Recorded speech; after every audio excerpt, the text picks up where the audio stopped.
Okay, we are live. Here we have some.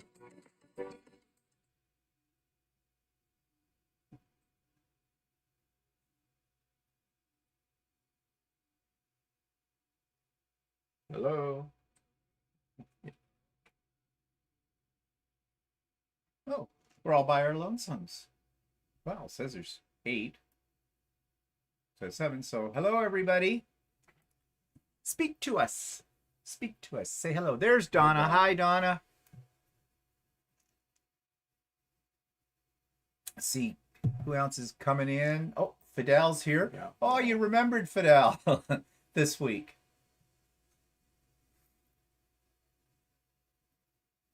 Actually, today on Teresa. there's Teresa. Both Teresas. We've got both Teresas. Hi, Teresa. Says Teresa.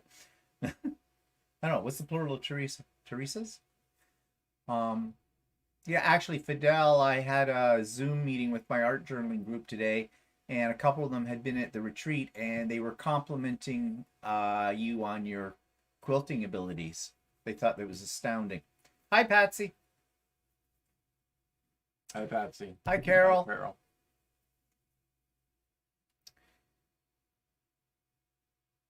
Yeah, so we'll just give it another few seconds here. People get specced in. Yes, I put a reminder on my phone. No. Okay. That is good.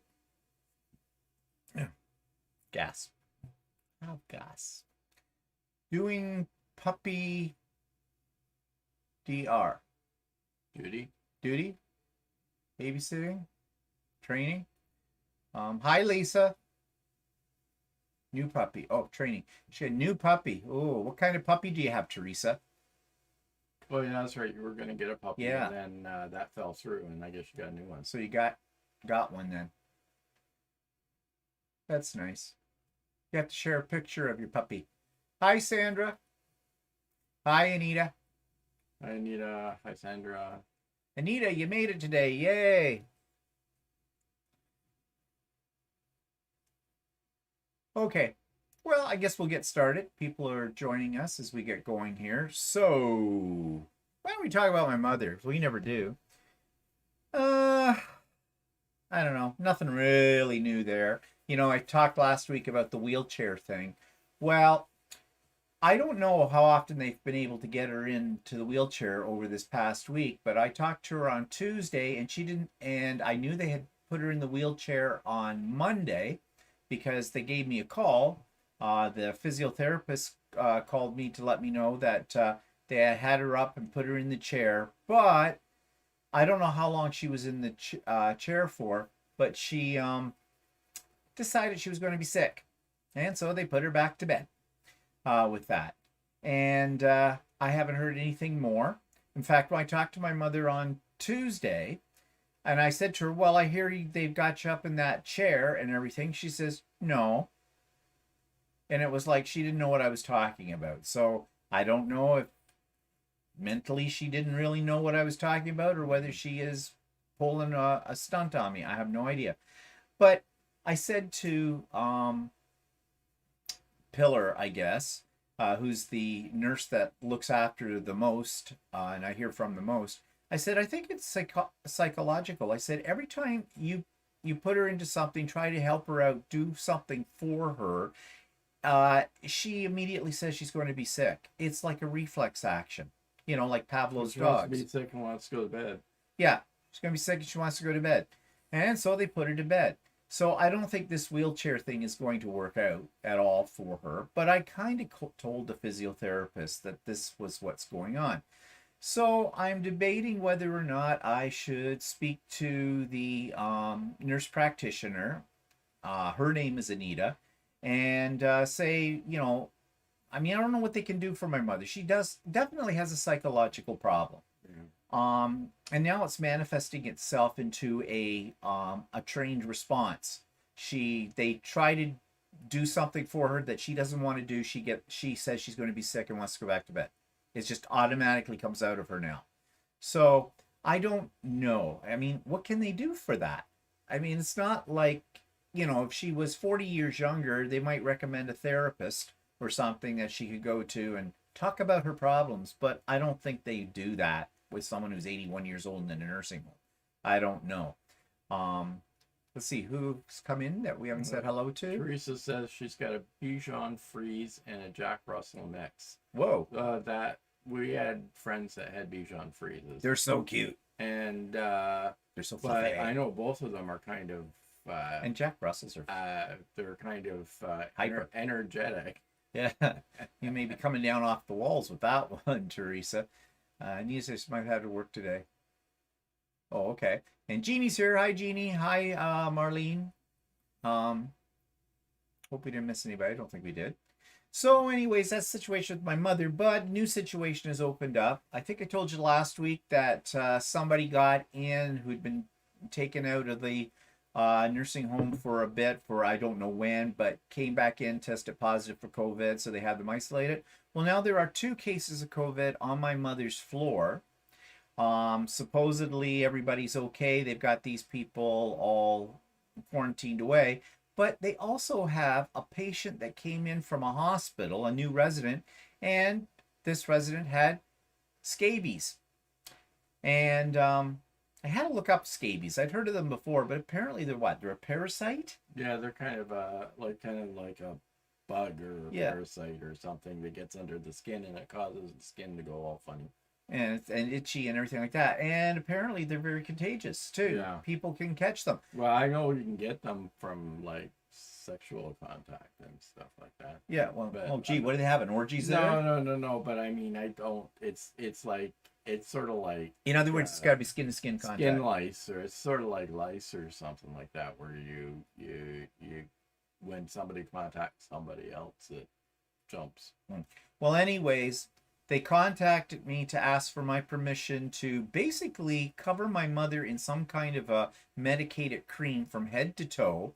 And they were doing that just before she went to bed and leaving it on through the night. And then the next day, giving them a shower and everything and taking their clothing and bedding, I guess, and having it all like boiled, I don't know, washed. My mother doesn't have this. It's only one person, but they're doing this as a preventative measure. And I guess in a week's time, they're going to reapply again and do this. So I asked, so how did this get into the nursing home? And it said basically it was this person that they had transferred from the hospital into the nursing home, and that person had it. So that tells you something about the hospital system. Yeah, well, I don't know. I read online that it's common in institutional settings. So, Well, great. I mean, when my mom was in nursing home, she was in nursing home for years and years and years, and we never had no outbreak of that on there. So this is kind of a new thing for me. Well, it's also getting me a little worried over there about this COVID case coming in and in this and that. It's I'm starting to get a little concerned about the care over there. That's yes. Very familiar with scabies. Had a patient I took care of, came in with them, and yes, I got them and had to do the same treatment. That's nice. Not. What's people saying here? Yeah, Anita says also, sounds like your mother has them trained. Yeah, pretty much. Pretty much, I would say. So far, so good with the pup. Well, she's got them trained in such a way that she knows that if she throws up, she can get what she wants. Yeah. And I've told him that. I said, my mother's stubborn and obstinate, and she will only do that what she wants to do. And if she doesn't want to do something, wild horses aren't going to be able to drag her into the situation to do it. So, I don't know. I don't know where we go from here. I mean, what can we do? We can't do anything. If this is what she wants, this is her life. Yeah, I know. So be it. So be it. But I guess I won't be going over on Tuesday because they've now basically restricted the area of the nursing home she's in that has all of this going on, and only essential caregivers are allowed in. I don't know if I'm actually technically declared an essential caregiver or not. I think you are. But you're not going in. Yeah. Actually, Teresa. The home said to Steve asked how they came in, and it came in from a transfer from the hospital. Yeah, that's what they said. So that was all they would tell me, of course. But so what we were talking about there a minute ago. I'm not sure. Yeah, right off the track. Squirrel. Um, what were we talking about? Oh, geez, this is bad. Your Can't. mom. My mother. I mean, oh yeah. So I was scheduled to go in this Tuesday to visit her. It was my turn, and I'm not going to. I've booked for a FaceTime with her as I think well. you're considered a prime caregiver, but you're not necessarily an An essential essential. caregiver because you don't actually go in and provide a function. No, I don't Right, feed so, her or do yeah. anything like that. I know there are some people that go in and help with feeding and things like that. Um, Bet he'll be a great little companion to. Oh yeah, the little puppy. Yeah. So yeah. So anyways, it's just the ongoing story with my mother. So No. my sister gets pissed off all the time about it. She gets a little bit too uptight, I think, with your Yeah. mother, and it's probably because of the frustration that she isn't really doing anything for herself, type of thing. Yeah.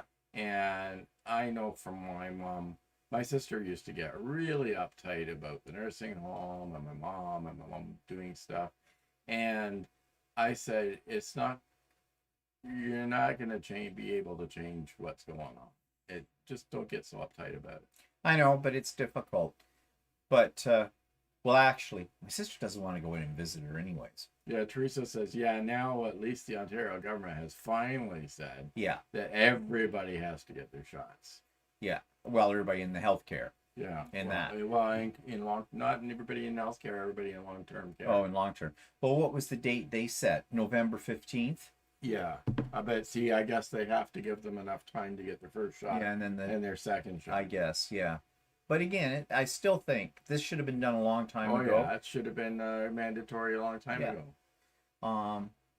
Anita says, you never know the living conditions of the people coming in the facility. We saw all kinds of things like lice, scabies. I don't want to call it scabies. It's not scabies and bed bugs, etc. Yeah, that's true. Because yeah, I guess. And I suppose it as a healthcare provider and that is probably very hard to keep up on it, especially right now with the way the hospitals are with everything. So, well, at least they're taking action, and I'm sure my mother wasn't pleased with getting covered in whatever this stuff is from head to toe and all of that, but it's for the best for her. Better than having it. So, ooh, yeah. Jackie, you're triple vax. Triple vax. Oh, you got a booster, did you, Jackie? They're giving what? Boosters to just people over 65, but only. No, I think they're. I think they're people that have compromised immune systems and stuff like that, and I'm not sure who else are qualified yet right now to get them. Yeah. So, well, of course, they're still playing around with the whole thing about kids under 12 getting the shot. They're further ahead with that in the States as far as approval is concerned, but it has to be approved by our Canadian healthcare system for the Pfizer one. I think it's the Pfizer one they're giving them. And of course, that's going to take some time again. But meanwhile, the little buggers are all in school spreading it. And every day on the news, there's another outbreak in another school somewhere in the GTA. So, yeah, like surprise. Surprise. Are we surprised? Why, heaven forbid. How could that happen? I don't know. And Teresa says, don't get started on bed bugs. I had a boarder bring them into my house. Cost me more to get rid of them than I made in his rent. Yeah, I've heard that they are quite well, we had a little scare. We had a scare a couple of years ago. We came back from vacation about 3 weeks later. I started getting bites on my legs, and I had a fear that it was bed bugs, so we had an exterminator come in. But it turned out it wasn't. I think actually what I had picked up was I was doing some stuff on the deck, and I think there were like little bugs that were biting me in my legs or something. Everything bites you. Yeah. They seek you out. If there's a mosquito and you're the only person for 100 miles from that mosquito, it comes to you. It can find you. Yeah, I know. I'm sort of a mosquito magnet. And I'm also allergic to them, so. Yeah, so Anita says, I can also get a booster, and I will, but not looking forward to it, because my second shot of Pfizer one was rough. Not looking forward to that again. Yeah, I Yeah, guess I it remember depends you on the said you individual. were. Yeah, I remember that I you. know. Then we had AstraZeneca first, and then we had a Pfizer shot. So I don't know if that really counts. But we didn't. We didn't have a reaction. We had a reaction to the AstraZeneca, but not to the Pfizer shot Well, yet. it was a very mild reaction, though. We just felt a little tired for after we had it. Well, no, I had fever the first night for AstraZeneca. You didn't have that bad a fever. I had, was wasn't I couldn't get warm. But anyway, Yeah, our neither next got door that. neighbors our next door neighbors had both Pfizer shots, and my sister and her husband both Pfizer shots, and neither one of them had any No. major effects. So Well, I guess it depends on the individual. It affects people differently. Anita says, because Walter is sweet. That's why the bugs come after him. yeah, Yeah. my mother used to say that I'm sweet. Well, she was your mother. She had to say that. I beg to She differ. said your blood's sweet. No, that's the only part. Ah, Yeah, really. But anyways, so let's see, what's moving on. So I asked Walter, what's he working on? well, nothing right now. But you weren't you supposed to have gone to a class this week, but you canceled it. Yeah, I did. I didn't really want to deal with it. See, Ultimate Sewing has now started their classes again, and we had classes booked just before COVID, and then a COVID hit, and we couldn't take those classes. So now they're trying to get people who wish to can go and take these classes. Well, I have one scheduled in November. I'm still up in the air whether I'm actually going to go in for it. And the reason being is, and I think we've discussed this before, is I'm still not clear as to what kind of protocol they're going to follow in the store. Because, of course, in the infinite wisdom of our Ontario government, they're not giving store owners very clear guidelines. We know restaurants, sporting venues, gyms, concert halls, things like that, you have to show them the documentation that you are double vaxxed and all of that. Okay, fine. But like a quilt store or any of the other kinds of stores, they've kind of left it up to the owners of those businesses to declare what they're going to do. And I think it's a bit of a slippery slope because, you got these businesses in a strip plaza.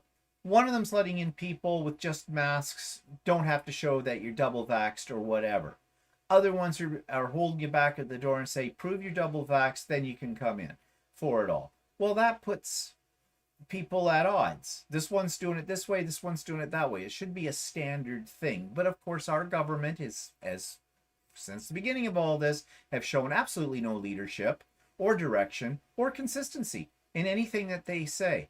So you were supposed to go this week, but you canceled out of it. But you canceled out because you said you were too busy. Well, no, I canceled out because I didn't want the added headache to doing the bag, and I have to get prepared for this class coming up in October, and I just didn't feel like going. Yeah, fine. But so what? You got a store credit, didn't you? Yeah, I did. Yeah. On that for that. And I don't know, mine's not until November, but that's not that far away, only a month or so. I think it's tail end of November when mine's supposed to be there. But I just don't know if I'm comfortable going in. It's only supposed to be 6 people. The other thing is I didn't feel like dragging my machine. Oh, you lazy old. Yeah. And yeah, actually, I'm a little bit uncomfortable taking the class too. I don't really want to. Didn't really feel like sitting for a couple hours in the classroom yet. It's just not. Well, their classroom is extremely tiny. Before COVID, she'd have maybe 8 to 10 people in a class, and you were sitting on each other's lap, basically. Mm-hmm. It's just because that's the nature of her store. She can't do anything about that. It's just the size. There's a Subway next door, as in the submarine play, like not some, the sandwich shop, and she's always said if they ever go out of that plaza, she'd like to get that unit as well, knock out the wall, and she could make a much bigger classroom in the whole bit. But I don't think Subway's going to go out of there anytime soon with it. And actually, what was it? We had friends here. We'll talk more about that in a minute. who they were, why they were here, all that kind of stuff last night for dinner.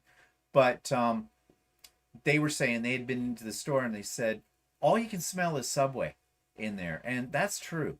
And after a while, it's kind of a sickening smell that comes. Well, actually, I've never really noticed it. Oh well, doesn't mean it doesn't exist because you didn't notice it. Everybody else did. I notice it every time you go in there. Well, it kind of, you get used to it. Nothing she can do about that. Yeah, well, I guess maybe I always kind of figured it smells like somebody's having lunch. So, well, it does smell like that, but so I don't know. So she, according to these friends of ours that were in there, they were talking to Shirley about it, and she was still kind of up in the air whether or not she was going to demand people be double vaxxed or prove that they're double vaxxed. She's kind of waiting, she said, for what the government's going to make them do. Well, I don't know. I think she should just take a stand. I think she should take a stand. She won't lose business. Not because, one, there's not a lot of quilt stores in our vicinity. Like, she's it. And the second of all, her customers are loyal. I mean, they would all understand. In fact, well, except the anti-vaxxers, they probably wouldn't. But... yeah, but I mean, well then, good, anti-vaxxers, bye-bye. You don't need them. So, I don't know. We'll have to wait and see. Teresa says it's not fair to put the enforcement of vac checks on the merchants. It's a catch-22 if they do. They'll alienate the anti-vax. If they don't, they risk alienating the responsible clients. Yeah, that's what I mean. The government needs to step up and give very specific regulations on all of this, and that takes the onus off the shopkeepers. So just put your foot down, right? Yeah, so, but they won't. They won't. Because the government won't. The government won't because next year they're having an election and they don't want to alienate any of the anti-vax people. Well, the number of anti-vaxxers out there in proportion to the whole population is much smaller than the ones who are vaxxed and who agree with all of it. So take a bloody stand. Yeah, well, part of they've done surveys and that, and I don't know how true they are, but they say the majority of the anti-vax people are conservative supporters, and that's the government that's in right now. Yeah, I know. Idiots. But anyway, so we had these people from Alberta here. They're native. They're from Ontario, but they've lived out in Alberta for over 30 years. And it's Kim Jameson Hurst and her husband Gary. And you've heard me talk about Kim before. She's the operator of the Quilter's Way, which is a paid membership site. It's a great site. Check it out if you've never heard of it before. Just put in the Quilter's Way into your search engine and you'll find it. And especially if you're a quilter, well, that's what it's for. It's for quilters. It's a great site. But anyways, they came out to Ontario because Kim's parents are celebrating their 65th wedding anniversary, and so they want to see them. They've been double vaxxed and everything like that. So we asked them what it was like to be on the plane, how that worked out. And they said what? That everybody was wearing a mask, of course. They said, though, when they got to the airport, they were prepared. They figured they had to show their documents for being double vaxxed and the whole bit. They didn't have to show anything. Well, that's strange. They weren't doing social distancing in the lineup. Yeah, in the lineup through security, there was no social distancing. Like, now I was confused whether she meant. Well, I guess it'd be the security out in Alberta. Yeah. Because they flew to Well, you still have to go through security checks, even if it's a domestic flight. Yeah. Right. So they still have to scan your luggage and all that other stuff, right? And so she said in that security line, there was no distancing, no social distancing at all. Of course, that is Alberta. Yeah, well. And Alberta is the Texas of Canada. And they were telling us all kinds of things about what's been going on out in Alberta. They have a worse, and hard to believe it, but a worse premier than we have in Ontario. He's also a conservative. And the things they were telling us, how badly his government and he himself have botched it. He almost sounds like he whose name should not be mentioned, as in Trump. He sounds like Trump. Just crazy. So they were out here, and they came for dinner, and that was kind of nice. Boy, we're out of practice on people coming for dinner. I can tell you, it was, well, we haven't had anybody here for dinner since way before COVID, of course. So this is the first time we've actually had other Well, that's people in our not house. true. We Well, had no, Bill and Bill and Mark Mark we last had. Yeah, I year. forgot about them. They're more casual because Yeah. we're used to them. Yeah, they're just good friends of ours that live in Toronto, but that was a year ago. But they had been vaxxed at that point, single vaxxed or double vaxxed for them. When did we get double vaxxed? I can't remember. I can't remember either.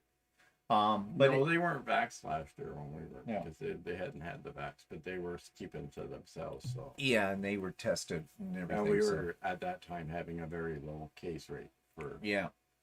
But anyway, so it was a nice evening. Coming out, caught up on a lot of things. But I was just really, really shocked at the things they were saying. That I mean, I knew Alberta was bad, but holy crap, to hear from people who live there, it's just crazy. Just really, really, it made our province look good.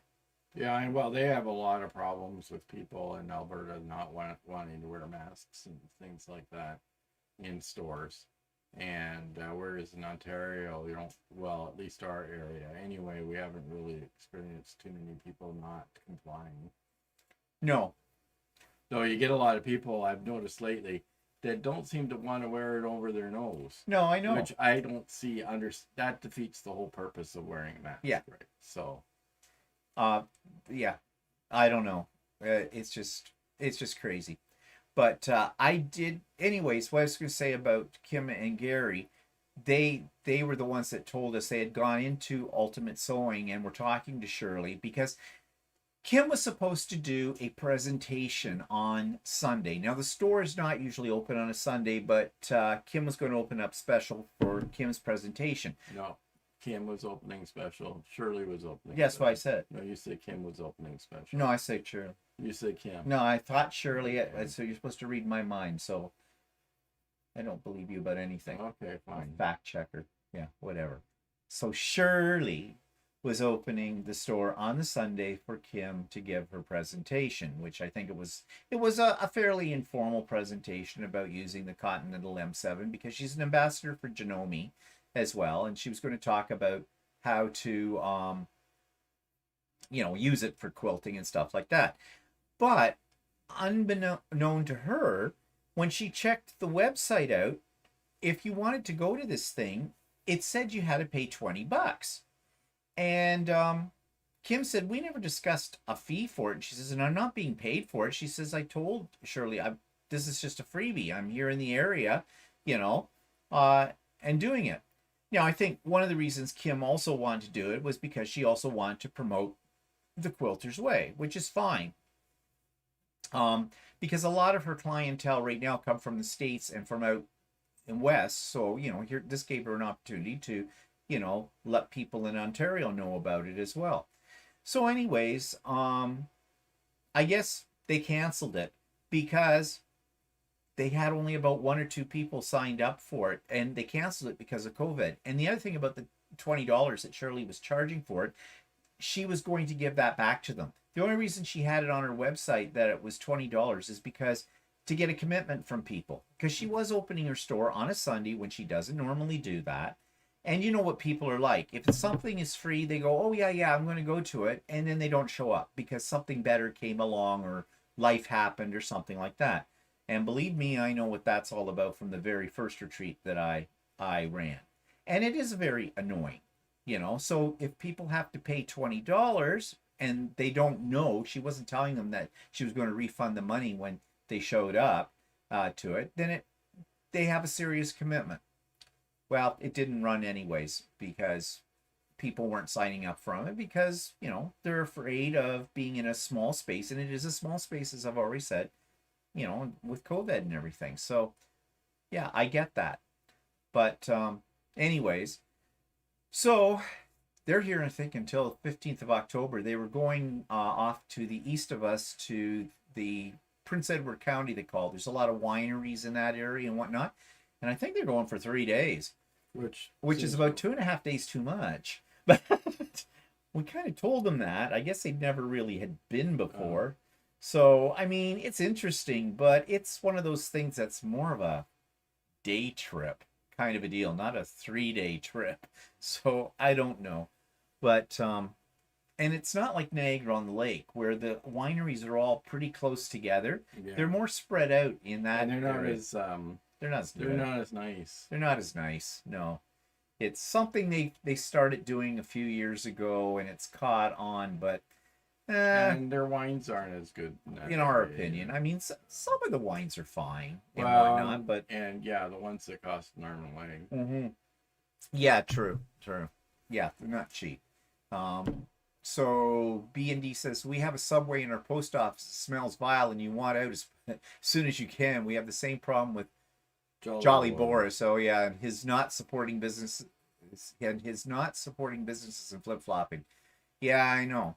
You know, as I've said many times before, one of the things we've learned from COVID is how poor the leaders of our world are.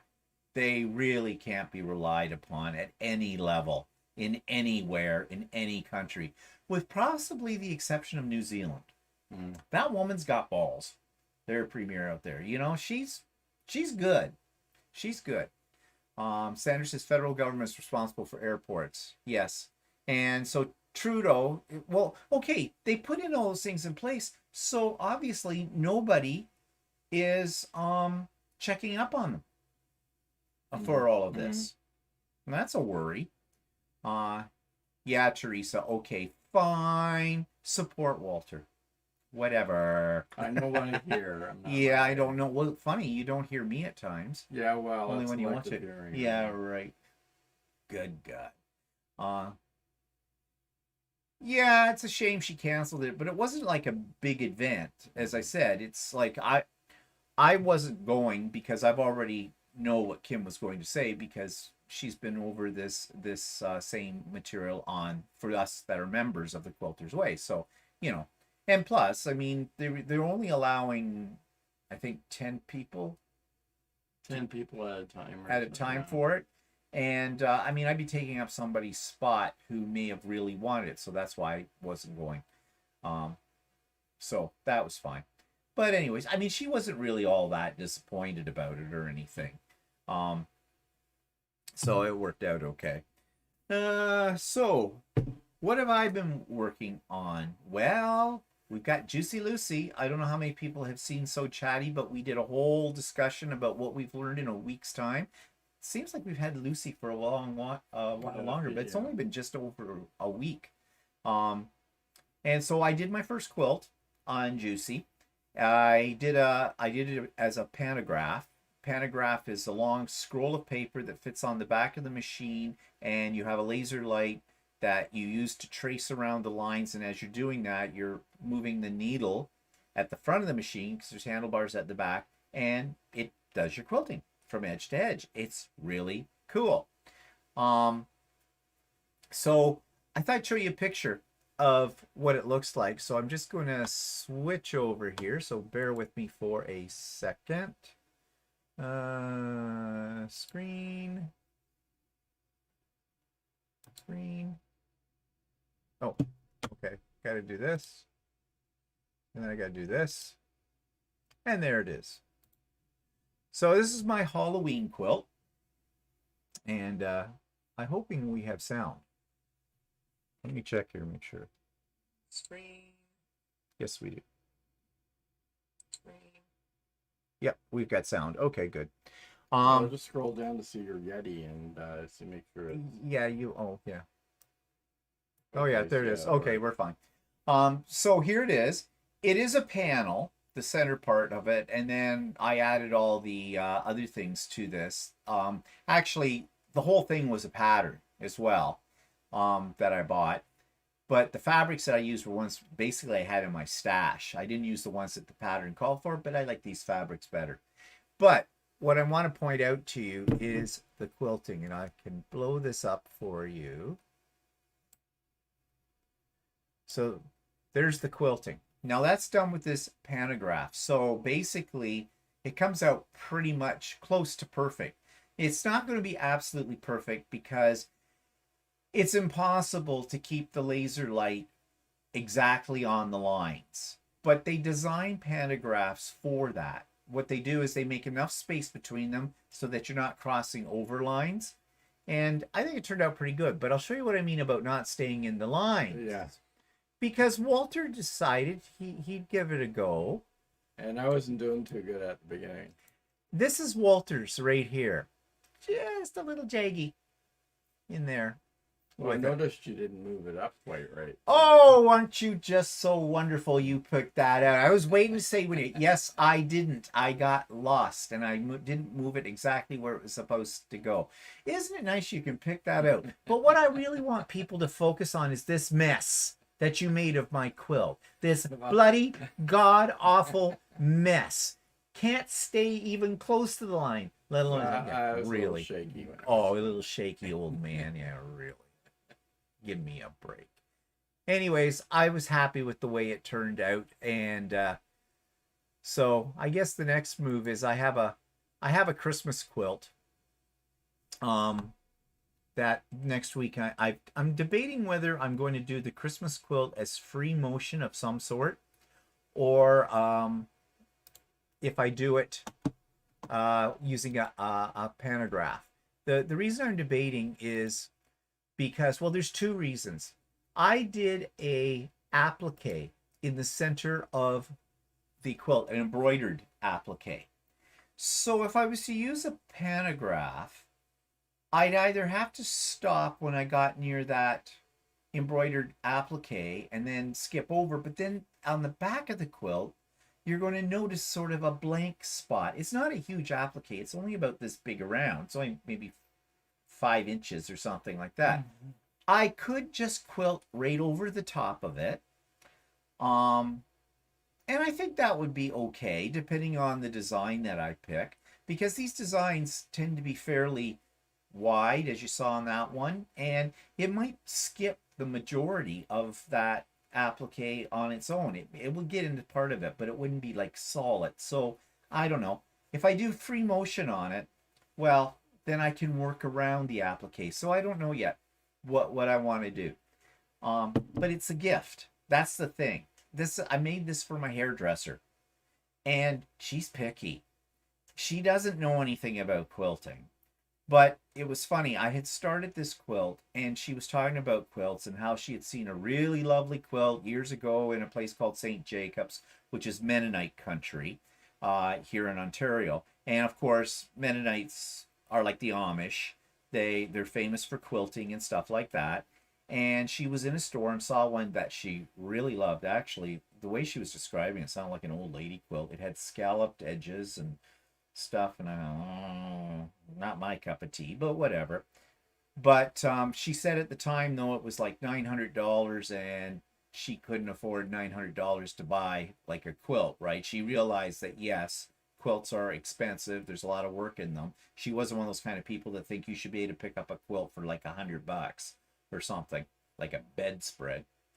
And but she said what she really liked, though, are quilts that are very designer in style. Like, and I'm thinking, oh, well, mine's kind of designer, but like she likes something that has a, you know, 2 fabrics in it that are stylishly placed around and things like that. And I'm thinking, okay, my quilts aren't designed that way. My quilts use several different colors of fabric and whatever. So I got thinking, maybe I shouldn't give this to her.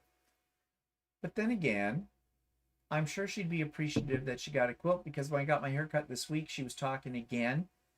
I wonder if she was hinting a little bit. The way she was talking about, because her tone had changed a little bit about, you know, the designer quality, because I had explained to her, you know, usually how quilts are made, like in function and all that stuff's telling me about the long arm. So anyways, well, I suppose, you know, once you give a quilt to somebody, it's theirs. They do with it whatever they want to do with it. If they're polite, they'll thank you for it. Patsy, going to catch you later, going to get shot at. Shot at, toodles. Maybe she's getting her booster or something. Mm. I don't know. Just backing up here. I'd have to have someone else unpack and put it together and set it up. It looked intimidating. Um, Actually, Teresa, it really wasn't that bad. No, it wasn't actually that. There isn't very many bolts that go to put it together. Actually, it wasn't too bad. The only thing that took was time consuming was deciphering the instructions on how to put it Yeah. together. Because although like they had a lot of instructions, they had a lot of instructions for different tables and things like that. And instead of having like this is how you put it together for this table, and this is how you put it together for this table, they interchanged the Yeah. pictures and stuff. So you had to be careful to figure out which picture you were looking at, type of thing. Yeah. But And you had to sort of kind of figure out, okay, am I doing this right? and it's really not a one-person job. No. You, according to Karen Brown of Just Get It Quilts, you could do it with one person, but she didn't. She did it with two others. So no, actually, there's some things that you kind of need two people for, Yeah. and like especially like the end pieces, you kind of needed one person to help stand the end piece up. I mean, you could do it if you had like a something like To lean it up against. to lean it up against or something like that. It's possible, but it would be it's a little easier for two people. Not only that, like lifting the machine's heavy. yeah, they're heavy. It's heavy pieces. Lifting the machine up on the table, it's easier if you have two people to do it than just one. Yeah. Like, I mean, one person could physically lift the machine up, but it's easier and steadier if you've got two people to do it. Well, not necessarily one person could lift it up. I mean, it depends on your 45-pound. Yeah, I know, but some ladies, No, I suppose, yeah. like an older lady, might struggle Yeah. with it, or if you were someone that had arthritis Yeah, yeah. or something like that. I mean, a person who's in reasonably good health and has bone mass and stuff like that, yeah, could do it. But it's better to have two people.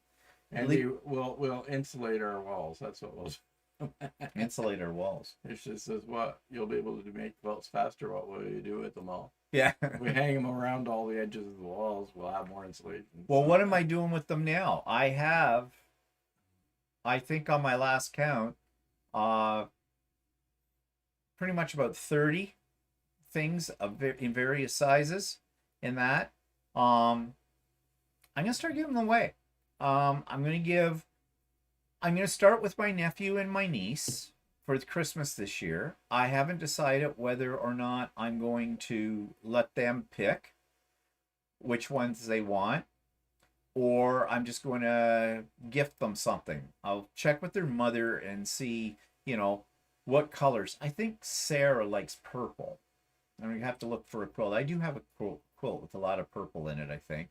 And William, I'm not sure with it. I do want to make sure, though, that they would appreciate getting a quilt, too. Mm-hmm. Like if they don't, then why bother? Because actually my sister sort of said to me once, well, she didn't want a quilt.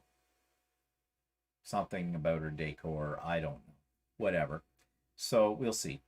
Yeah, but you could make her one that goes with her decor. Well, I get the distinct feeling that Lori doesn't want that either. I don't know. I'll have to see. And then there's a few people, friends, I would consider giving quilts to again. I think I'm pretty much at the point now that I broke the ice by giving one to your nephew and his wife. I think I'm now broke the ice about giving up my quilts because they're just sitting there. I don't even know what I have. To be honest, after they're done, I don't look at them. I mean, the Halloween quilt right now is part of my Halloween decor and is hanging on the back of our love seat in our family room. Actually looks really good there. Yeah. Maybe I should be using that as a display area for quilts and every month switch out a quilt or something. Teresa's asking how old the niece and nephew are. Well, they're adults, but they live at home still. My niece is just turned, I'm not sure if she's 25 or 26. Keep meaning to look that up in my genealogy stuff because I don't remember. And my nephew is about 2 years younger than her, so he's about 24. His birthday's actually today, as well.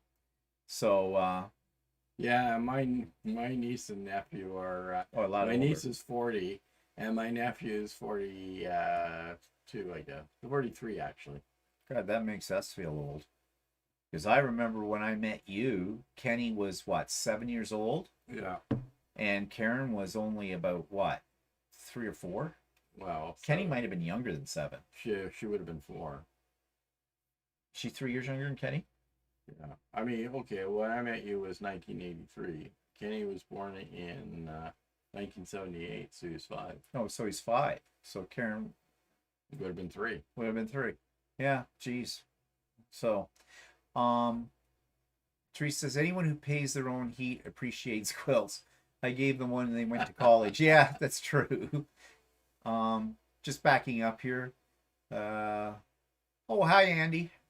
You'll be able to make more quilts faster. What we do with them all. Yeah, that's what we were talking about. Teresa saw the So Chatty.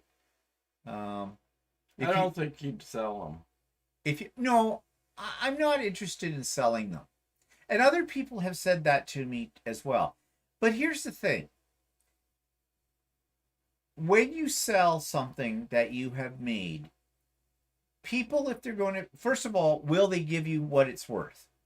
They think because it's handmade, we've had this discussion before, that, they can pick it up for $5.99.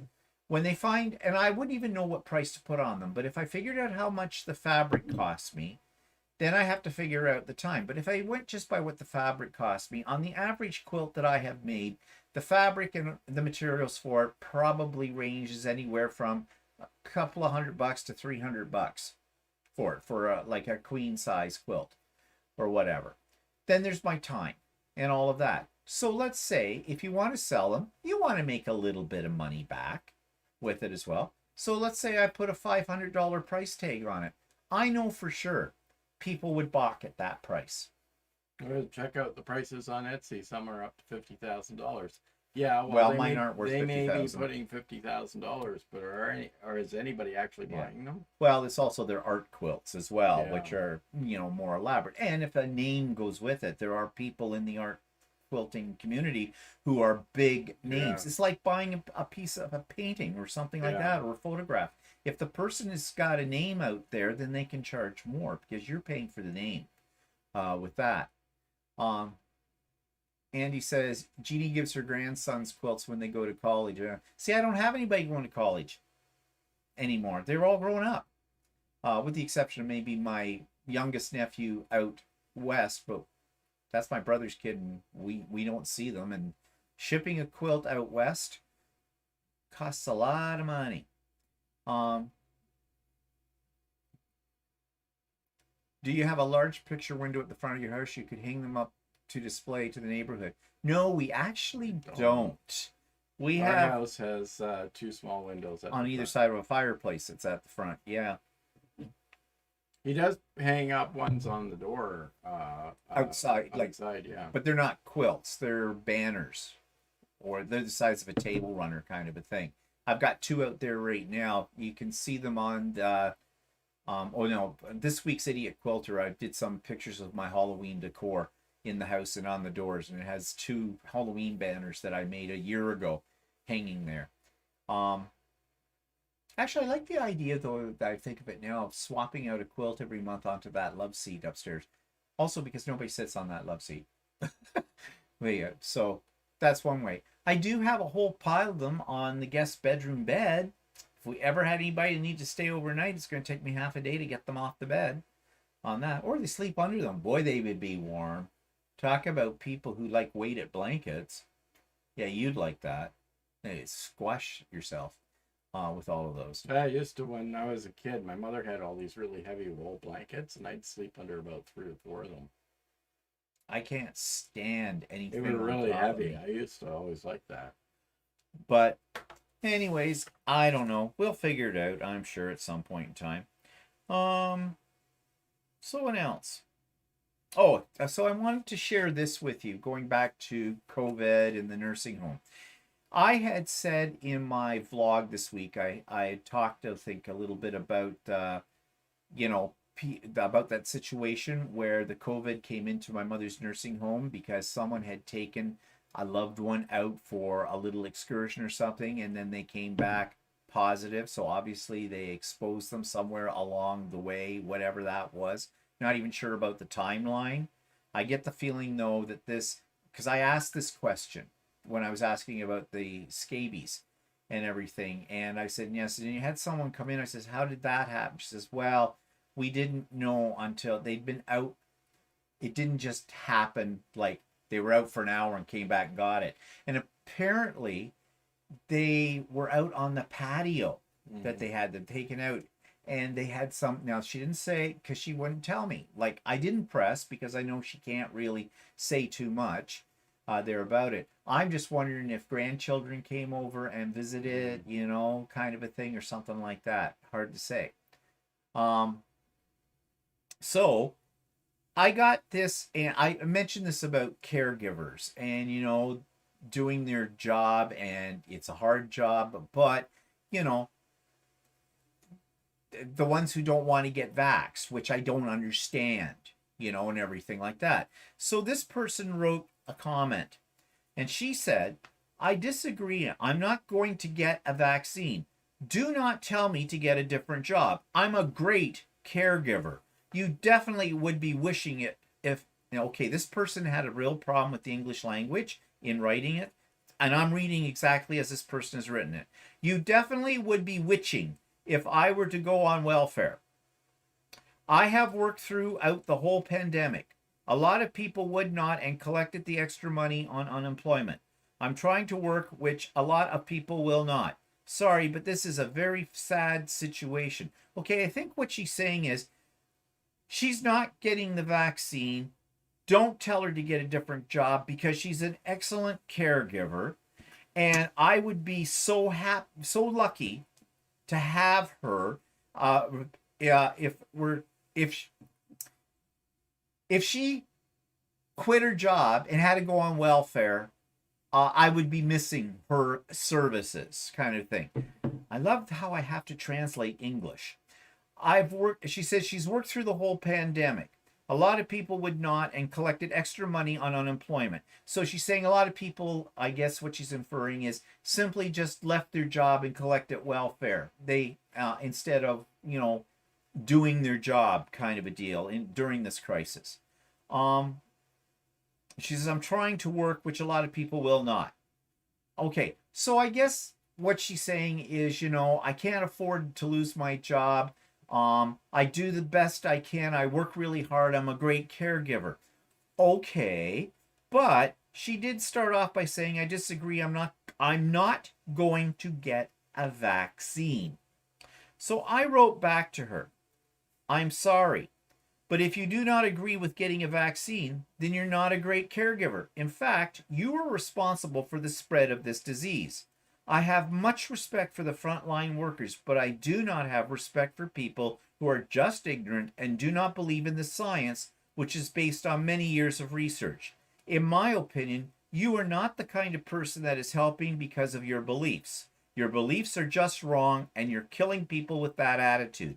I'm calling people out like yourself, people like you, who are against vaccines and are making the COVID situation worse. I have not heard back from it. Now, my first reaction when she wrote that was to delete the message. But then I thought, no, as I said in that, I'm calling her out. If she's such a great caregiver, then that means that she's a great caregiver because she cares about people and she cares about their welfare. But by saying she's not going to get the vaccine, why the opposition of getting the vaccine if she wants to be a really good caregiver? Like, she's putting people in her care in jeopardy. And she's putting other people in jeopardy too, because she's being exposed to COVID in this healthcare situation she's in. So I just thought that was ludicrous, what she wrote. And so I called her out. Yeah, Jeannie says, good for you, Stephen. You can't fix stupid, exactly. And just backing up. So anyways, that really irked me. That got my goat. And in fact, tomorrow on my vlog, I have a whole rant that sort of stems from this as well. Be sure to tune in. So what's pissing me off this week's going to be a biggie. But I just thought that was such a stupid thing for her to write. And I respect the caregivers. I really do. The frontline workers. I think they've been wonderful for the most part through this whole thing, and we've needed them.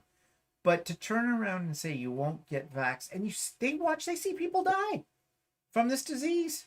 Or maybe specifically she hasn't. Maybe she caregivers for people. I don't know. Like, at home settings or something like this. I don't know. But that's not even an excuse No, I for know that that's comment. not an excuse, but I think you think a frontline worker who actually sees somebody die would think twice about it.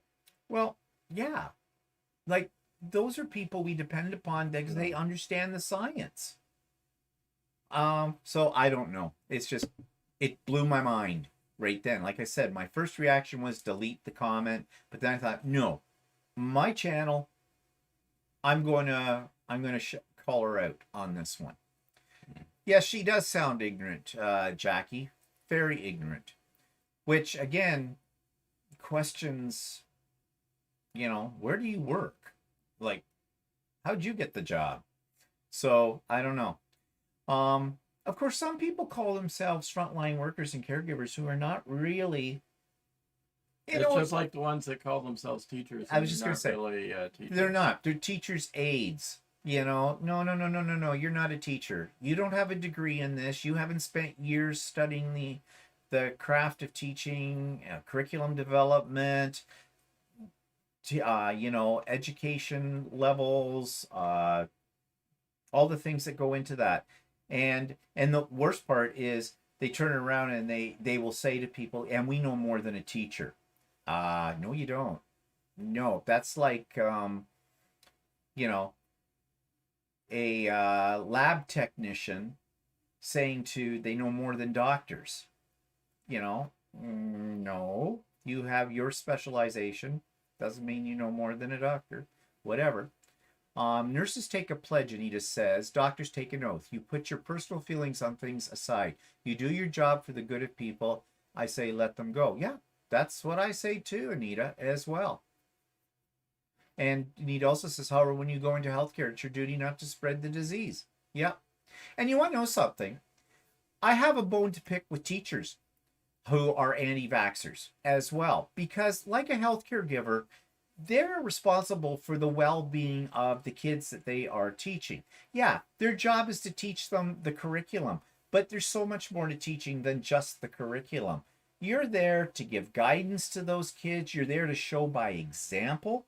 And I don't think by walking into a classroom and not getting vaxxed or, speaking out against vaccinations is a good thing. Now, I don't know of any specific case, and I would like to hope that any of the teachers that I know and I've worked with in the years would not be doing something like that. And I really can't think of anyone that I've ever worked with that would do something like that. But I am sure somewhere in the world there are some who don't. I know the school boards here in Ontario. You had a teacher that you used to work with that didn't get flu shot years and years, but she did get a COVID she shot, got. So. Yeah. Of course, when she wasn't getting the flu shot, she also wasn't a mother. Yeah, that's true. And, I have a feeling once you have children, things change, about your attitude towards things like healthcare and disease and the spread of it. But she got vaccines. So, and Jackie says, I don't think caregivers need any special training. Yeah, that's a good point. I don't know. Like in the nursing home, well, see, the one that seems to be looking after my mother the most there, she is a registered nurse. But I'm not sure if every one of them that works there is a registered nurse, and I don't imagine they are because they call them, what, PSWs? PSWs aren't nurses. PSWs are just caregiver workers. Yeah, I know. So what's their training? I'm not sure. There is something that they go through that they to teach them how to do. Well, I know they can go to college and take some courses and get some kind of diploma in it. Yeah, it's not a degree or anything. And I would imagine they are trained in like disease control and things like that. So I don't know. Sandra says, my hope is that these workers who get laid off because they don't get vaccinated will not be eligible for unemployment insurance. Yeah, that's a point I never thought of too. Yeah. Like, let's pay them while they're off for being stupid. Yeah, that sounds, but knowing our government, Who knows? Teresa says, I lost a co-worker in ICU who caught the bug her patient had, even with taking precautions. Left behind a hubby and two small boys. At least COVID has a vaccine. Yeah, it's a dangerous job, being it for any kind of disease. Every nursing job I had, and he says, we were mandated to get our flu shots, and so we never had these protests. Now, I don't think they're mandated in Ontario that they have to have a flu shot. Yeah. Because you hear about nurses saying, I'm not getting the flu shot because you'll get the flu.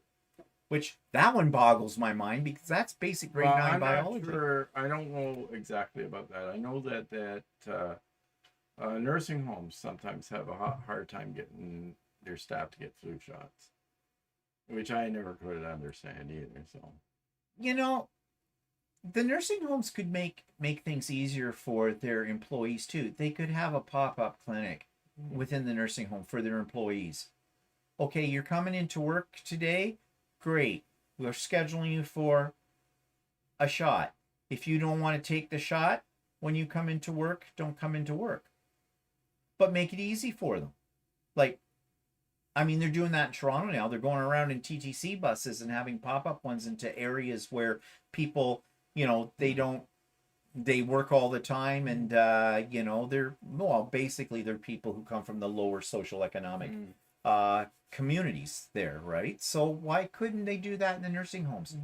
Why couldn't they come in? They've got trained staff there for giving shots. Yeah, I know. Anyways, home care aid. Teresa says home care aides don't have to have training. PSWs do have to have some training at night school or a college setting, which is, I think there is a course for PSWs.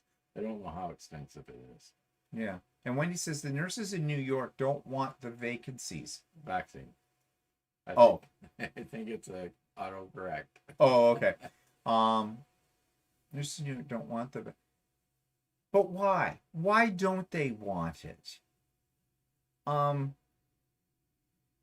may be a little bit, a small percentage of risk given certain people's health situation. But they keep trying. A lot of them keep. I saw an interview with a couple of these New York nurses, and I don't know.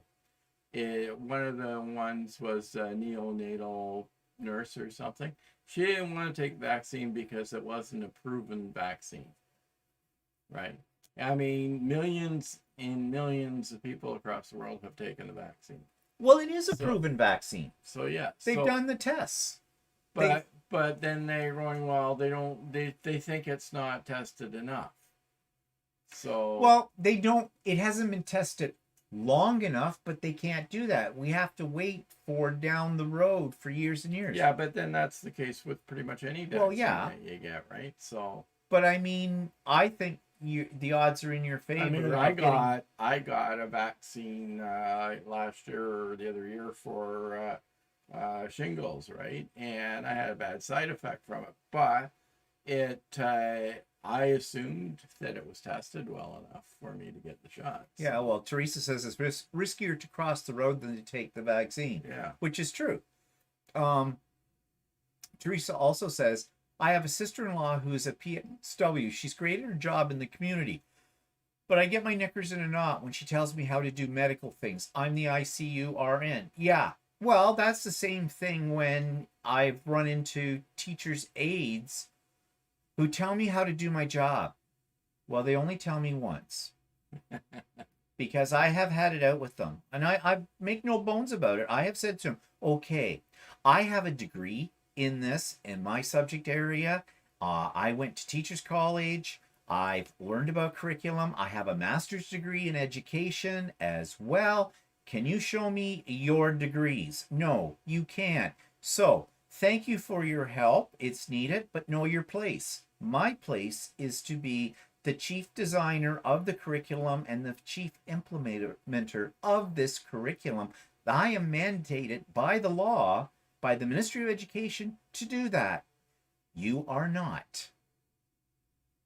She didn't like me, but I didn't care. I didn't like her anyway. She was a bitch. But anyways, I took the bitch to task because that's just me. That's what happens. You cross me. Andy says the people who don't get the virus because they don't believe the science sure do believe when they get really sick and go to the hospital. Yeah, what were you saying? You read a thing about people wanting to. Oh yeah, people getting really sick, they go to the hospital, and then all of a sudden they ask the hospital staff, "Can I get my COVID vaccine now?" Basically it's too late at that point in time. You've got COVID already, so the vaccine's not going to do anything for you. It's a preventative thing. So Yeah, and Teresa says, I work from home for a hospital system and I'm mandated to get the flu vax and now COVID if I want to keep working there. And you're working from home where, you know, you're probably not coming into contact with people like healthcare, but still they're mandating it. So I would say bully for them. That's great that they're doing that. The USA has had over 700,000 people, Anita says, to COVID. How many more lives do they need to lose to begin to see the vaccine might keep them from dying? Ridiculous. Yeah, and you want to know something that I have noticed on YouTube videos that I watch that come from Americans? And I mean, you may hate me for saying this, but I have noticed a lot of them start talking about COVID in the past tense, as if it's over. But it's not over. And if what's ironic there is the United States has what one of the highest counts of this in the world. Yeah, and like people say on these shows say, well, after COVID, or like they make it sound like it's over when with. COVID occurred. Yeah, you know, as if it's over, and it's not over. No, unfortunately, it's not done yet. We wish, but you know, we all want it to be done, but really, I don't get that attitude. Like it's over, and then you turn around, and you've got 700,000 people have died from it, and there's still more and more. There's some states that their ICUs in their hospitals are way overloaded because of this. So that's not a sign of this thing being over. Yeah, actually, Anita, I don't have a lot of money in it, but I invested in a funeral corporation. So you got dead stock, and it's gone up quite a bit in the last couple of years.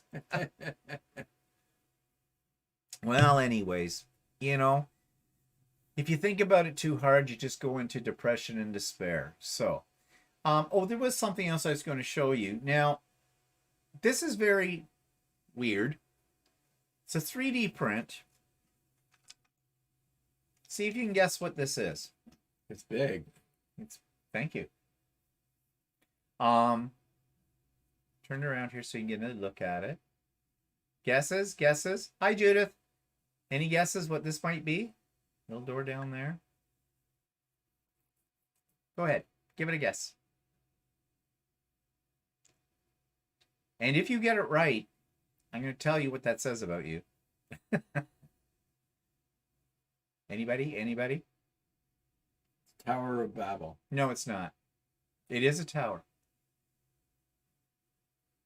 So, nobody knows what this is? Okay. This is what they call a dice tower. And it's meant for those role-playing games like Dungeons and Dragons. And here's the dice. Nope, it's not a bubble blower. It's not a candy dispenser. It's a dice tower.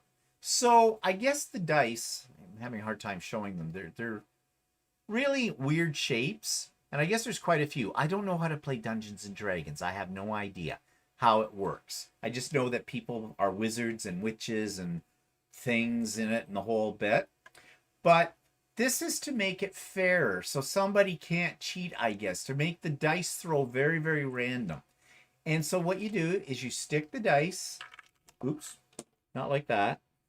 You drop the dice in the tower and it spins them around. There's little, looks like staircases inside, and they drop out here. And I guess you do whatever you need to do with them. And these things are very popular for a lot of these types of games, I guess. So, on one of the YouTubes that I watch on a regular basis, it's about 3D printing. And they were showing this model. I thought it looked really cool.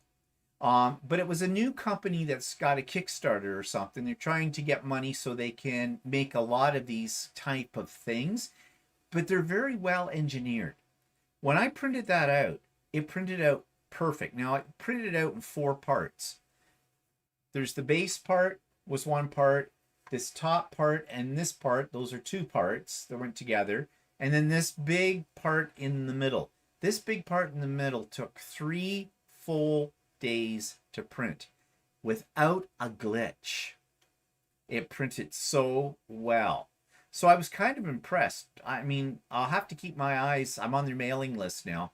I didn't contribute to their Kickstarter because I don't do that because I'm a cheap bugger. But I'm going to see what other things they come up with. But the reason I also printed this out, besides the fact it's cool, is I'm going to give it to my niece. Because my niece is a nerd. A real nerd. She plays Dungeons and Dragons, I think, on the weekends with there's a group of them. And she's a dungeon master. I'm really not sure what that means. To me, that means dominatrix, but I'm not really sure. I don't think she's into that kind of thing. So next weekend, we're going over to my sister's for Thanksgiving dinner because it's Thanksgiving in Canada next weekend. And I'm taking this over to give to her. Now, she may not want it or care about it. In fact, I'm pretty much preparing myself that this will not meet the standards of nerddom for them for some reason. So fine. I'll either take it back or say to her, well, you know, you want it as a decoration or something? I don't know. We'll see. In the meantime, I thought, well, her brother, I should make him something too. So I am working on something. It's printing right now, but this is the 3rd rendition of it. Dice on the floor. Sorry, you lost the dice. Drop the dice. So my nephew and his mother are into hockey. And they're into the Maple Leafs. Okay. Now, all right. The Maple Leafs have not won a Stanley Cup since 1967. Okay. So over 50 years with that. And the Maple Leafs are actually a really big joke because people are loyal fans to them, but they expect them to lose because they never win. And they have this little glimmer of hope at the beginning of every hockey season that maybe this will be the year. And it never is. But they are such hockey fanatics with this team. They have this thing. It came from a beer company. It's tied into their Wi-Fi, and every time on a night of a game, when the Maple Leafs score a goal, this thing sends out this loud buzzer sound, and a flashing light goes off. I've just come to the conclusion that my sister's family are all nerds, but there's something. But anyways, so I thought, what could I make for him, just, you know, so he doesn't feel left out that I did this for Sarah and not for him. So first of all, I made this. What is this? This is a little mini Stanley Cup and the Maple Leaf logo. And I glued them together. But I thought, well, you know, Sarah's. Size matters. Size matters. So I blew up the Maple Leaf. So I've got a big one now. But I also did the Stanley Cup. But the problem is I didn't get the proportions quite right. So if I glue it on that, the Maple Leaf hides the Stanley Cup. So I've doubled the size of this, and it's printing now. And it's going to take until late tomorrow to be finished. And I'll put this on it, and that I will give to my nephew. You know, they're trinkets, whatever, but they are still kind of kids in a way. So anyways, I'm sure they'll go, oh, that's great, Uncle Stephen. You know, thank you. And then when we leave the house, oh, what the hell was he thinking? What the shit are we going to do with this? Whatever.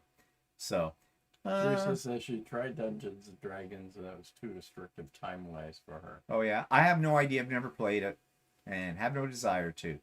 And he says, how long did it take to print that? Well, all the parts included, it took 5 days. Yeah. The tower alone was 3 full days. Like when I mean 24 hours in each day. It really upsets me, but she's spouting what her dad says, my ex, and she's 35. Oh, okay. She's the only one that sets up a game. Makes decisions and all. Okay. I'm a hockey fan too. Go Leafs. Oh, Dana. Don't put your money on the Leafs. It's sad. I'm telling you, if they ever win the Stanley Cup, Toronto will just be taken apart. They'll be in the streets dancing and shouting and a whole bit because, like I said, it's been over 50 years since they've won a Stanley Cup. Yeah, it's a goal light. They mounted on the nets. Love the little Stanley Cup. Tell them it started full size and shrank for every year they lost. That's actually pretty good.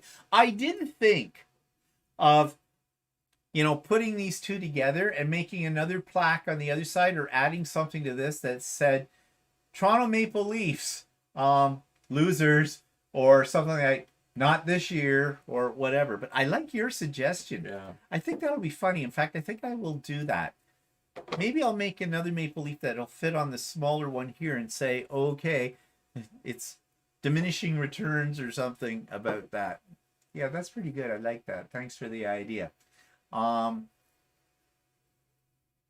knitted socks in the Ottawa Senators colors for my one nephew. Size 12 socks are huge. He loves them. Yeah. And Anita says she likes the Chicago Cubs. I couldn't tell you one team from another. The only reason I know the Maple Leafs is simply because they're in Toronto. So, that's what we grew up with. In Canada, we had, back when we were kids, basically only two main hockey teams in Canada. The Toronto Maple Leafs and the Montreal Canadiens. And there was the rivalry between the two. And then, later on in the years, we got the Canucks, I guess. And then there's the Ottawa Senators.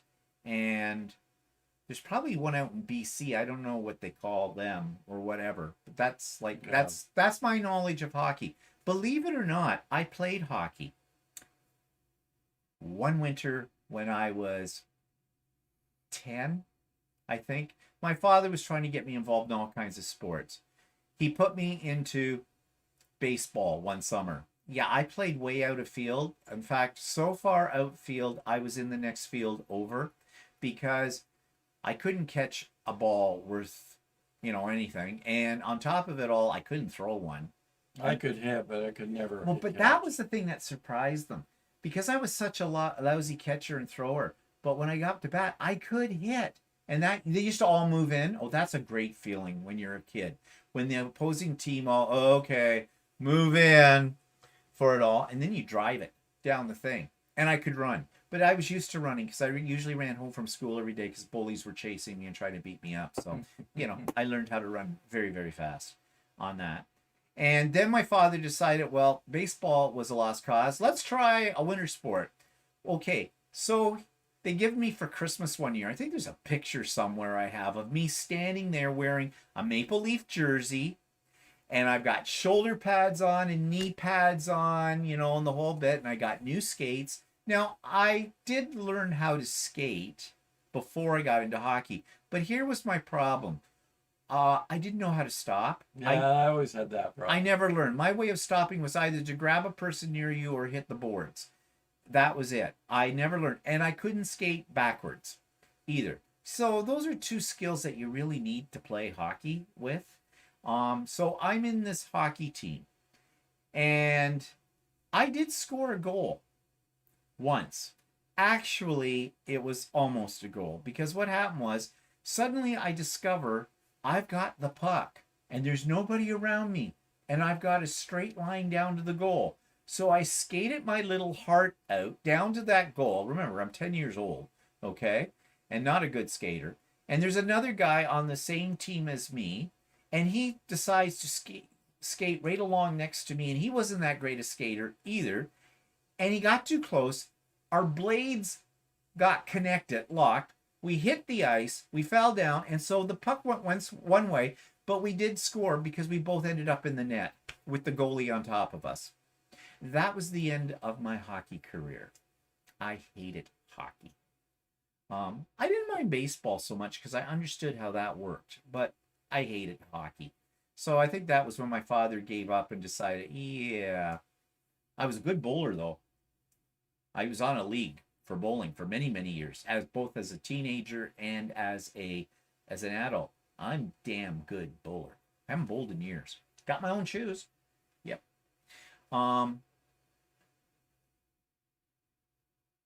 Just catching up here. Yeah, I think I found them in the crawl space when I was What, my Digging. skates? You know your. Oh, my bowling shoes? No, you didn't. They were upstairs in the closet, in the guest No, I bedroom. think they're down here. Were they in a blue bag? They're in a little bag, yeah. Yeah. Oh, okay. I guess They're they got brown. moved. They're in. brown. Yeah. Yeah. Yeah. Okay. Watching the Blue Jays blow off the Orioles this afternoon. Okay, there's a joke in there, but I'm not going there. Bottom of the fifth. There's another joke. Toronto 12, Baltimore Orioles 2. Oh, well, maybe this will be the year. I think they finally won. Cubs is baseball, they never won. Reference the Little Stanley Cup. Oh, okay. Read the kids' book, The Hockey Yes, I know that I think one. I did read that a long What's a time ago. Canadian classic? Yeah. Yeah, The Hockey Sweater is a Canadian. They even made an animated short of it. The National Broadcast or National Film Board. Oh, I loved ice hockey. I loved ice skating backwards. And jumps. Loved to ice skate. Felt so free. Yeah, I didn't do jumps. I didn't do anything. I didn't do jumps unless they were by accident. Yeah, yeah, that was me too. So, yeah, with it. I always admired though the people that could get out there and like dance. They were more like trips. Yeah, well, mine were definitely that. With us, wonder I didn't break my neck. Yeah, well. I mean, in the wintertime, we used to go out onto where I lived before we moved to this area. And when I was a little kid, everybody had skates and we'd go skating. And on Sunday afternoons or on the weekends, you could go down to the local arena. And I think you paid a dime or something. And every once in a while. And you skated around that. Yeah. You'd think after that, and I used to do that on quite a regular basis. Mm-hmm. That's what everybody did. You'd think I would have learned to stop. Yeah, well, I never figured out how to stop. I tried one year. I kept trying to learn how to stop, but I wasn't doing very good. So nope. Well, I did have ankle supports, and I used to actually when I was working in Toronto, a bunch of us went out to the Toronto City Hall and skated on their rink in front of the City Hall. Yeah, I think I did that once years ago. A few times. I think I did. Maybe I did. Maybe. And I remember funny because I remember an Asian guy that we used to work with. He'd never been on skates. We were all helping him try and figure out how to skate. Well, winter sports. I haven't been on skates in. Oh God! Now I'd break a hip. I'd have to get one of those things like that looks like a walker for ice.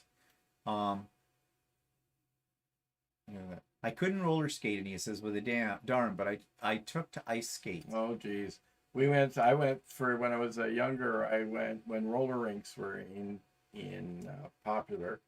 I did a lot of roller skating on the 4-wheel roller skates, and then even went backwards on them and learned how to stop and everything. Well, actually, but they were different because they had a stopper on them. Actually, I did that too. I didn't do it very often, but I was getting it to the point where I could on those. I could like sort of dance. That was kind of fun. And then and I did learn to stop. And then for a while we were doing when we were younger, we did inline skates. Yeah. And we got pads and everything else. So yeah, we weren't too bad at that. No, I know. They got to the point where we didn't fall. Yeah. But I don't think I don't think I want to do that now. No. I really don't want to break a hip. So anyways, Packers and Steelers, they're football, aren't they? Yeah. That was a game I've never understood. Actually, Canadian or American football never really interested me. Running, archery, and horseback riding were all I was ever good at. Oh God, horses hate me. I've been on a horse a couple of times in my life, and they usually try to scrape me off a tree and everything like that. I've only been on a horse a couple of times, and it was never really a great experience. No, but used to be a really good dancer. If that's a sport. Ballroom style. Yes. Well, not heavily into it. I always wanted to take ballroom dancing, though. Yeah. I mean, just for the outfits alone. And the looks, the poses.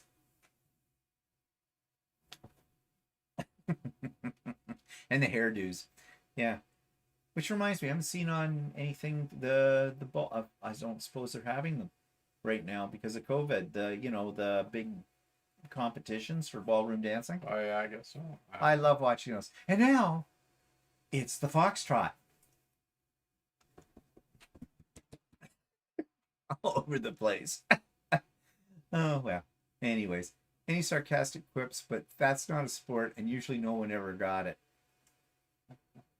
What, horseback riding? Or running? or or dance archery? competition. Dance competitions? I don't know. Whatever. Well, anyways, anything else to talk about right now before we go? We just watched on TV on Netflix something called Midnight Mass. Actually, it's really good. It's a horror like kind of show, although not like a blood and guts kind of gore, but it is quite good. Kind of vampire-ish. Yeah, kind of vampire-ish. Yeah, that's it. Seems to be vampires are very popular again right now. There's all kinds of shows with people biting other people and sucking all the blood out of them. So I don't know what's that saying about our community and everything, but whatever.